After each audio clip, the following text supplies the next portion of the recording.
Ladies and gentlemen, Jeffery Patterson and the Theater of the Mind.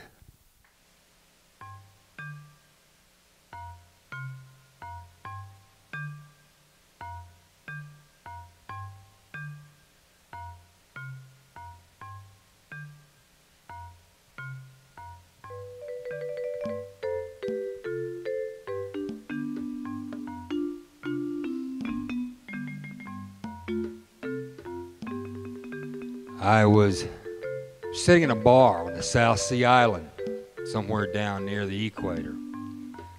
You know the kind.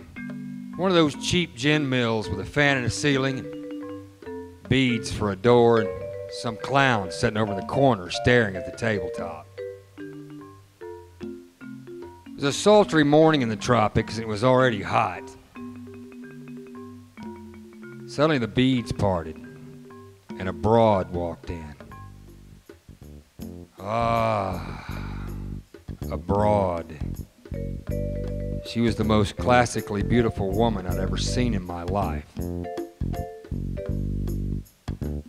As she walked across the room, my mind split in two as I wasn't sure I was watching a Grecian goddess come to life or maybe one of those sultry Madonnas you see leaning against a lamppost in Paris.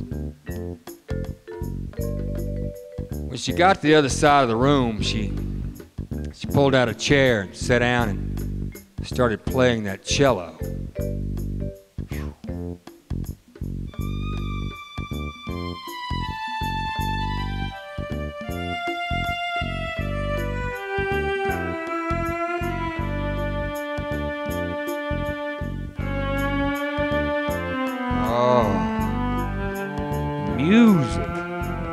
Music that came out was like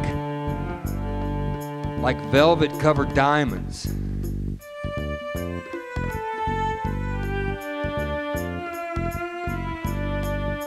Very soon my insides began to melt and form at the shape of an arrow, and they were pointed directly at her. And I knew I had to have her. He asked some joker crawling around the desert he wants a drink of water. It's a stupid question. He's got to have it. He's got to have it or he'll die.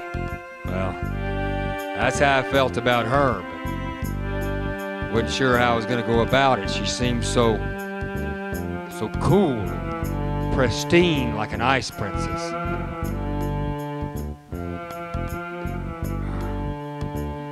She stopped playing that beautiful music after a while and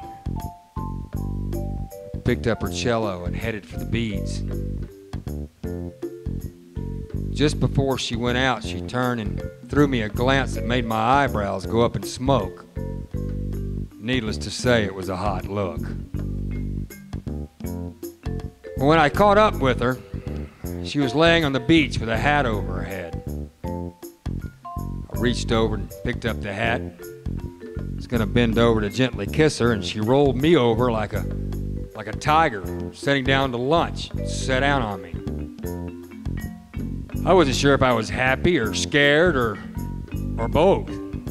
All I do know is I felt like I was being swallowed by a boa constrictor, and then I was gone. When I finally did come to, I could hear her playing that beautiful music from her cello off in the jungle.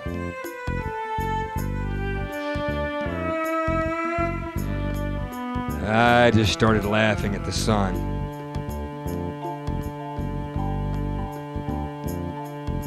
I never did understand her.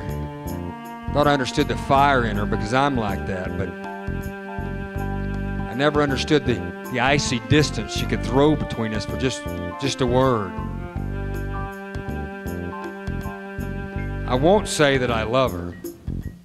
That's a word I reserve for a gin on the rocks on a hot afternoon. But I absolutely adore her.